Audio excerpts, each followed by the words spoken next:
Hello world! This is April and you're watching the Android Authority channel on YouTube. Sony is known for its Android smartphones with great builds and designs. It is particularly well known for the multimedia playback quality of its Xperia phones. Freshly unleashed into the Xperia line is a new entry-level phone, the Sony Xperia J. Does it live up to the Sony Xperia name? Let's do a quick review and find out. The Sony Xperia J is a relatively slim and light phone. Weighed on its own merit, it's an interesting and portable phone. As I'll be showing you in a little bit, this phone feels really good in the hand. But let's check out its face first. Here's the phone's 4-inch TFT LCD touchscreen surrounded by black bezels. It's covered in Corning Gorilla Glass, so it has protection against scratches. As is the case with 4-inch phones, the entire touchscreen area is relatively within easy reach of a single thumb. The top and bottom bezels are thicker than the side bezels. At the top is the 0.3 megapixel front camera. The LED notification light is here to its left. You'll see it light up when you receive notifications. And this one's the phone's speaker grill. Down here are the capacitive buttons accented in white. This is for back, home, and menu. Here, near the corner of the screen, is a small hole for the microphone. This hole can potentially collect dust and dirt over time. Take a look at this edge here. It bevels towards the phone's frame. Same thing for the bottom part. I like this bevel design actually. It gives the phone a unique look. At the top side, only the headphone jack is here. To me, this is a strong signal that the phone's intended market is people who would frequently plug in their headphones to listen to music. At the left side is the standard micro USB port. At the right side are the small power button and the volume rocker. These buttons are very accessible to the fingers. The volume rocker is slightly elevated from the side, so it is easy to find. The power button, however, is a bit too buried. It's flushed to the side. I sometimes need to press twice or thrice to get it to work. At the bottom side of the phone, there's nothing here, save for the small hole, which is for hanging accessories. Running around the side is the silver-plated plastic frame that adds a classy accent to the phone.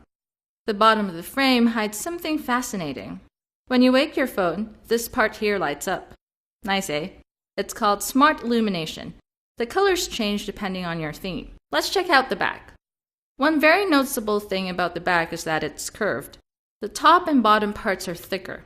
When I cradle it in my hand, the phone feels as if it is leaning against my hand. I find this curve very convenient because it helps me get a good grip. Here's the 5 megapixel back camera, and this one's the loudspeaker grill.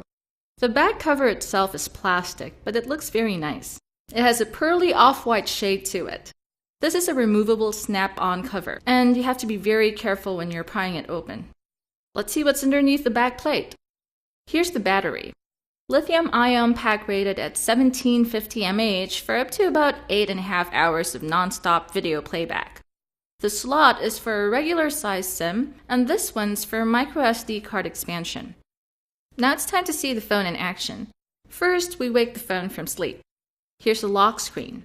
You don't drag or slide rings here. Instead, you have a simple slider.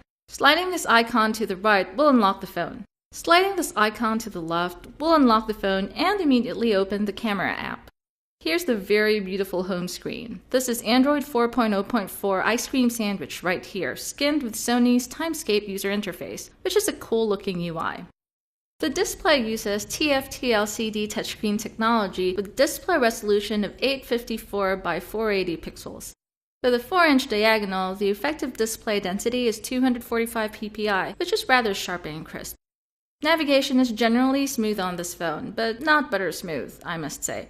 There are jitter and stuttering in several places. Understandable though. The phone only has a 1 GHz single-core Snapdragon MSM 7227A chipset with 512 MB of RAM. Internal storage is 4 GB, and about half of that is used by the operating system, so you can use only 2 GB internal storage. Good thing though is that the phone allows microSD card expansion.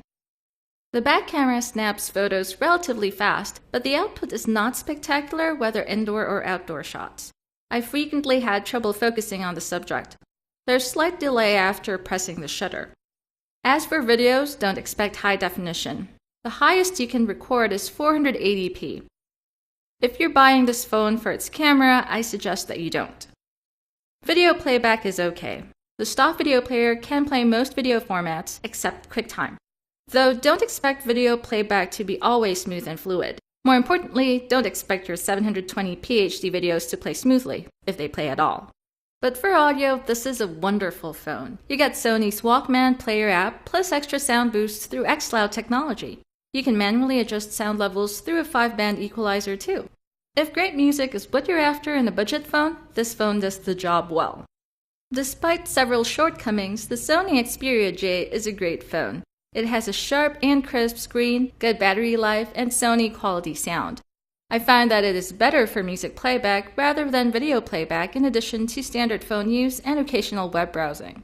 What do you think of the Sony Xperia J? Does it have enough appeal to make you want to experience it yourself?